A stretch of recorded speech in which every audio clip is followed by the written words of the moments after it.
Welcome to California Today. I'm David Zhang. Here is a preview of some of today's top stories.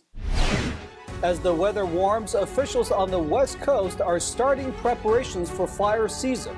They're ramping up prevention efforts starting from California up to Washington State. A store in San Francisco is locking up a few everyday items behind glass security cabinets. The retail chain cites an increase in thefts throughout the city. A statue of one of San Jose's earlier mayors has just been removed by the city. NTD spoke to some locals to hear their thoughts on the move. Good evening. As the weather grows warmer, the West Coast is ramping up the battle against wildfires. Officials are racing to minimize fire risk, which includes implementing prescribed burns and educational campaigns. In Washington state, officials are revisiting the use of prescribed burning. The state dropped this measure about 2 decades ago over concerns of poor air quality. Prescribed fire isn't bad and isn't dangerous. We actually need more of it on the landscape, and we need to be bringing fire in under our terms and at the right times. Otherwise, nature will, and we're going to have troubles. In a county close to the Idaho state border, a group of about 50 firefighters gathered to burn dry wood and debris. These are substances that help further fuel wildfires. The area has been the focus of prescribed burns since late last year, but such a practice is often hampered by weather conditions like rainfall and high humidity.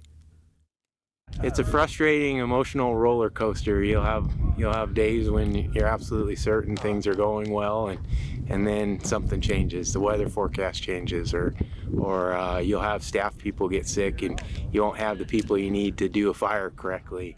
During a recent visit to California's capital region, U.S. Fire Administrator Dr. Lori Moore Merrill outlined the need to keep informing the public about protecting their homes.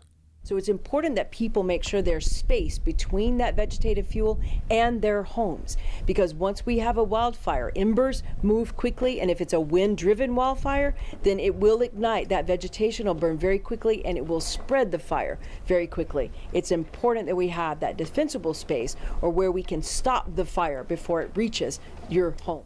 Officials advise residents to take steps now to make sure their homes and neighborhoods are more resilient to fire. Now to the Bay Area, where San Francisco is ending the ban on city-funded travel to 30 states after determining the boycott is doing more harm than good. The city previously said those states restrict abortion, voting, and LGBT rights. The San Francisco Board of Supervisors voted 7-4 on Tuesday to repeal a section of the city's administrative code that prohibits staff from visiting and contracting with companies headquartered in certain states, which include Texas, Florida, and Ohio. The progressive city passed the boycott in 2016 after the U.S. Supreme Court legalized same-sex marriage nationwide. At first, the boycott applied only to states that it considered restricted the rights of LGBT people. Later, the list was expanded to include states that limit access to voting and abortion. It certainly raises the costs of government in San Francisco and reduces the amount of good work that our government can do, and it creates a level of complexity precisely to administer the kinds of waivers that generated nearly, I think, $1 billion in contracts with 12X states in one of the years that was looked at in one of these reports that we'd requested. So it's not achieving the goal we want to achieve. It is making our government less efficient. In a tweet, Supervisor Aaron Peskin said he is proud to work with Supervisor Raphael Mendelman on ending the ban, saying it's cutting bureaucracy and making government more efficient, and that it was cumbersome and ineffective.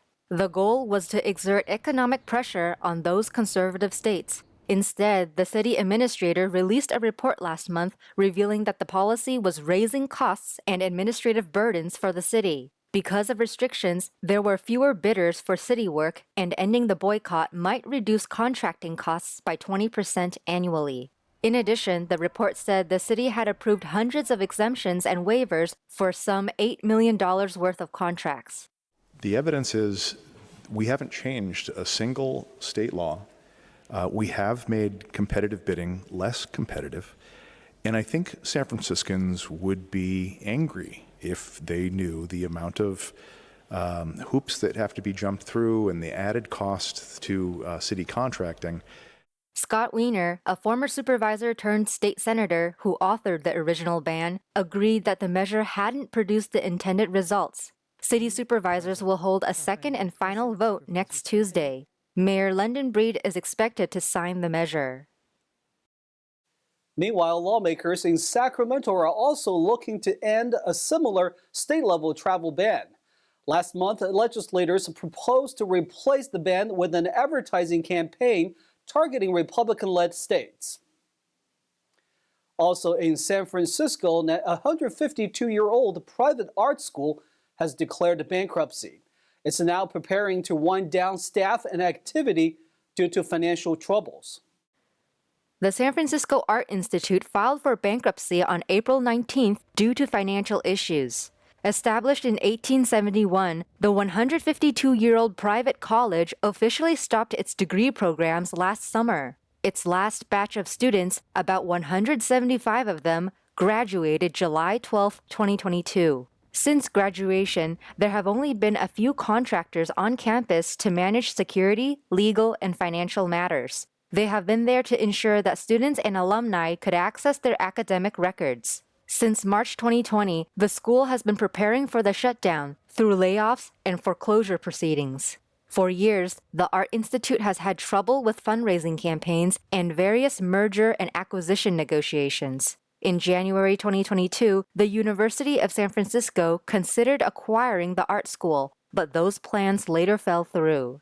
According to the Art Institute's website, it will, quote, remain a nonprofit organization to protect its name, archives, and legacy. NTD reached out to the school for a comment but did not hear back by airtime. If you plan to shop in San Francisco, be prepared to ask staff for help when retrieving some items. A few everyday products are now locked behind security cabinets due to increased shoplifting and other crimes. Let's take a look.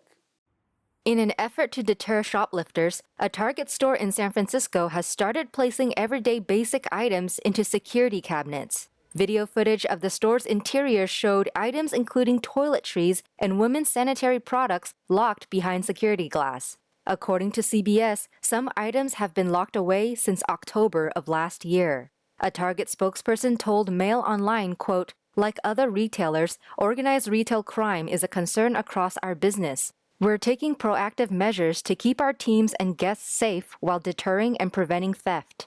Recently, Whole Foods said it's temporarily closing one of its stores in San Francisco just a year after opening. The company cited concerns over rising crime rates, which endanger staff members. Pharmacy giant Walgreens also closed down several of its San Francisco stores in 2021 due to rampant theft. And in the South Bay, a statue of Thomas Fallon, one of the earlier mayors of San Jose, was taken down by the city this week. NTD's David Lam hears from locals in Silicon Valley for their reactions, as well as to learn what makes a statue a statue. All that's left now is a blank slate where the Thomas Fallon Monument used to be. The city took it down on Monday, and it's been around since 2002. According to the city of San Jose, the statue of Captain Thomas Fallon was commissioned in 1988, memorializing the raising of the U.S. flag in San Jose in 1846. Now, this was when California was still a part of Mexico, and the statue generated controversy. Well, I live looking at it for the last few years, and so we've seen paint getting thrown on it. We saw it get set on fire. There's been lots of protests, and so it's probably the best thing for it to be gone. The city says supporters of the artwork believed it commemorated a historical event in the city's history. However, others say it represented a troubling moment in history when the U.S. used the Mexican-American War as a reason to annex California from Mexico. Maybe when it went up, it had a reason.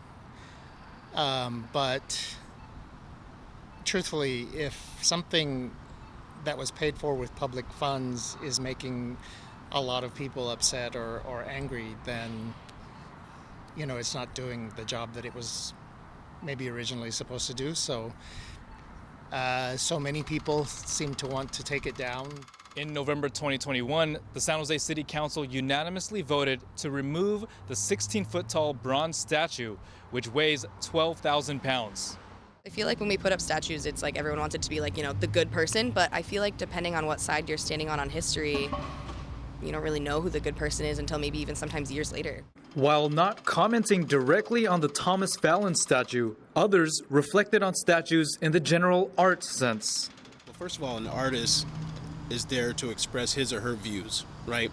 So wherever the artist grew up and whatever profound messaging that they've been taught, I feel like that's exactly what goes into their artwork. If we had to make statues, it should be for the people who, received the glory, but I guess in that situation, that would be this person. Interesting. So when we talk about a statue has to do with a legacy, right? And so if somebody is important enough to inspire someone to make a statue, right? I would imagine that the legacy has to be important. It has to be something that they carefully thought about, that they've read about, and that they felt comfortable enough to take their talent and to make it into something that will last, right? And hence the word legacy. The artwork, which represents a former mayor, is worth approximately $6,000, but it costs nearly $500,000 to take it down. According to the city, they will hold on to the statue until a museum or institution wants to display it. Reporting in San Jose, California, David Lamb, NTD News. We'll take a short break now, but here's a look at what we have for you when we come back. LA's homeless crisis continues to grow. A recent report estimates the homeless population could reach 100,000 by the time LA hosts the 2028 Olympics. We have all heard about drug-sniffing dogs, but have you ever heard of a rat that sniffs for illegal items? The San Diego Zoo is training a very specific breed of rat to do just that.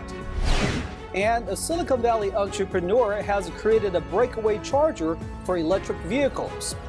California's high number of EVs and its rampant crime has made the state a unique niche market. Those stories and more coming up on California Today.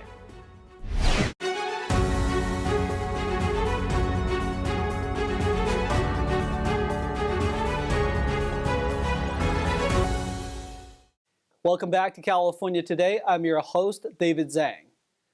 Los Angeles is known for many things, such as its world-famous entertainment industry. But in recent years, the city and county are gaining attention for another reason: its homelessness crisis. Let's take a look. Los Angeles County is grappling with a homeless crisis unlike any other in the United States. If current trends continue, numbers could top 100,000 by the 2028 Olympic Games, which Los Angeles will host. This is according to a report by international counseling firm McKinsey & Co. The report also found that 10% of LA's homeless population are minors. Los Angeles has already overtaken New York to become home of the nation's largest homeless population, with an estimated population of 69,000 currently homeless. The county's homeless population is increasing by 20 people daily. The city's budget to address homelessness also swelled to $1 billion in 2021. This was a tenfold increase from the $100 million budget in 2015. But the report offers some suggested solutions, such as enlisting the support and help of local businesses. It proposes hiring homeless people for jobs in the private sector. Thousands of retired teachers in California may soon receive bills from the state's Teachers Retirement Agency asking them to pay back miscalculated benefits. This is due to a new law that will go into effect in July. Beginning July 1st, thousands of retired teachers in California may have to pay back any miscalculated benefits to the state teacher retirement system. This is due to Assembly Bill 1667, which now requires the retirement system or employers that made a calculation error to pay back funds. But if the error was submitted by the employee, then they are responsible for repaying the amount required. This only applies to errors made after January 1st, 2023. Before retirement, teachers can enroll a percentage of their paycheck into the system's retirement account. Each employee's benefits package are then calculated according to the number of years worked, employee age, and compensation. While some mistakes are due to reporting errors by the retiring employees or the school district where they were employed, others are miscalculations by the system. The amount an individual teacher must pay back will vary from case to case. A spokesperson for the system told the Epoch Times that the overall number of retired teachers impacted is relatively low compared to their total membership. Rats get a bad rap, but they're on a mission to change their reputation. At the San Diego Zoo, they are being trained to sniff out illegal items like landmines and traffic the wildlife. NTD's Andrew Thomas has the story. This is Runa. She's not your average rodent. The African giant pouched rat is a resident here at the San Diego Zoo, and she's doing her best to counter the prejudice against her species. Officials are using her keen sense of smell for search and rescue, disease detection, and contraband. So rats are smaller, more compact. They are lighter, so they can get into smaller spaces too. So they might even be able to just sniff a vent and tell if anything in like a cargo bin is something illegal, depending on what they're trained to detect. A team of African giant pouched rats spent a month at a port in Tanzania in March. Their mission?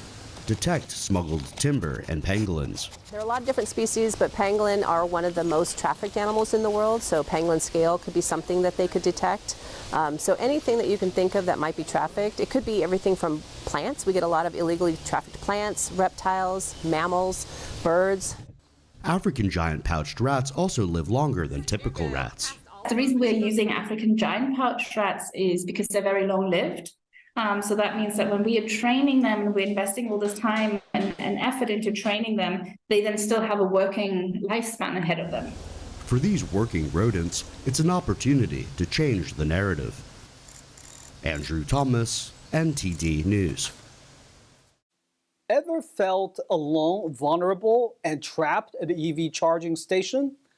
Current Tesla cars prevent drivers from starting the engine while the car is being charged.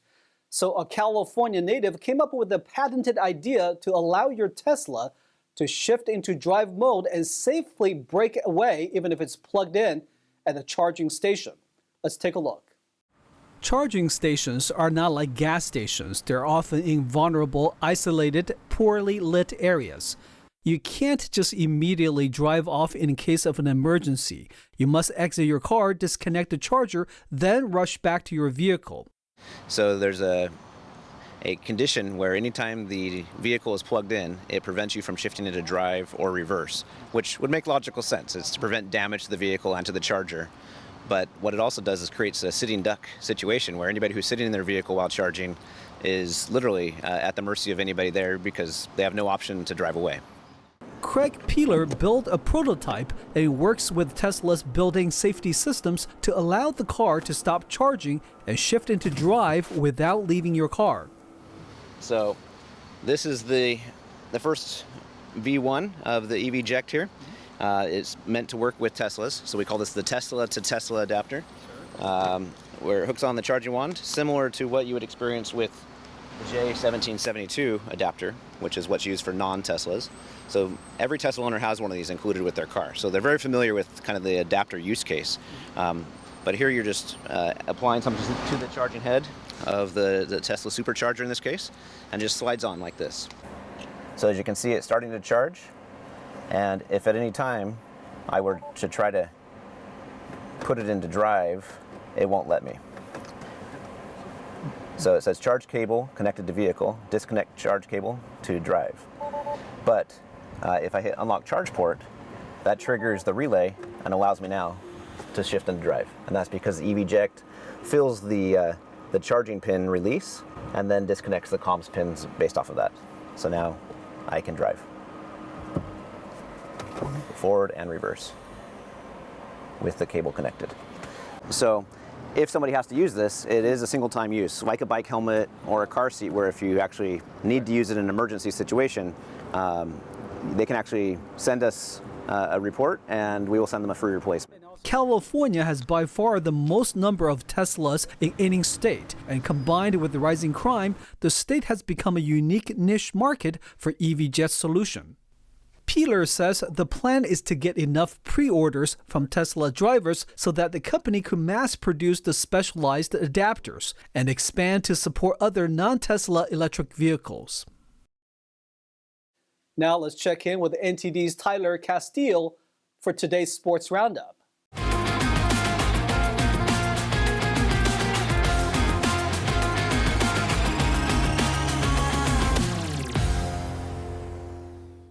Welcome, I'm Tyler Castillo and I'm taking you through the California Today Sports Roundup. Stephen Curry scored 31 points and Klay Thompson added 25 points as visiting Golden State moved one victory away from the Western Conference semifinals by defeating Sacramento. Draymond Green scored 21 points and Andrew Wiggins had 20 as the Warriors took a 3-2 lead by becoming the first road team to win in the best-of-7 series. De'Aaron Fox had 24 points for the Kings despite playing with a fracture at the tip of his index finger on his shooting hand. Domantas Sabonis and Malik Monk each scored 21 points for Sacramento. Warriors 123, Kings 116. Desmond Bane recorded 33 points and Ja Morant added 31 points as Memphis remained alive with a victory over visiting LA in Game 5. Jaren Jackson Jr. contributed 18 points as the Grizzlies cut the Lakers' lead to 3-2 in the best-of-7 series. Second seeded Memphis will attempt to tie the series on Friday night in LA. Anthony Davis amassed 31 points and Austin Reeves registered 17 points for the 7th-seeded Lakers. LeBron James also added 15 points. Grizzlies 116, Lakers 99. Fernando Tatis Jr. ripped a 2-run single in the 7th inning to give San Diego the lead in its win in Chicago. Padres starter Michael Wacha allowed 3 runs on 4 hits, while striking out 5 and walking 1 in 5 innings.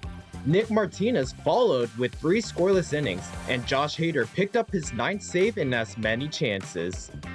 Padres 5, Cubs 3. Brandon Drury and Shohei Ohtani each homered and drove in 3 runs to propel Los Angeles to a victory over Oakland in Anaheim, California. Hunter Renfroe also went deep for LA, his team leading 7th of the season. Drury is 7 for 13 with 3 home runs and 9 RBIs. A's starter Luis Medina, making his major league debut, went 5 innings and allowed 8 runs. Angels 11, A's 3. Lamonte Wade Jr. and Wilmer Flores hit home runs and San Francisco made it 3 straight over visiting St. Louis. Thairo Estrada chipped in with 3 hits and scored a run for the Giants, who earned their 5th straight win. Desclafani got the victory, limiting the Cardinals to a pair of Goldschmidt solo homers in 6 innings. Goldschmidt finished 4 for 5 but grounded into a game-ending double play, while representing the tying run in the 9th against Camilo Doval. Giants 7, Cardinals 3. Thanks for tuning in to the California Today Sports Roundup. Thanks, Tyler. That's all we've got for you tonight. We'd like you to join us again on California Today every weekday at 8:30 p.m. Make sure to check out our broadcasts on our California Today webpage. You can find it at ntd.com/California-today.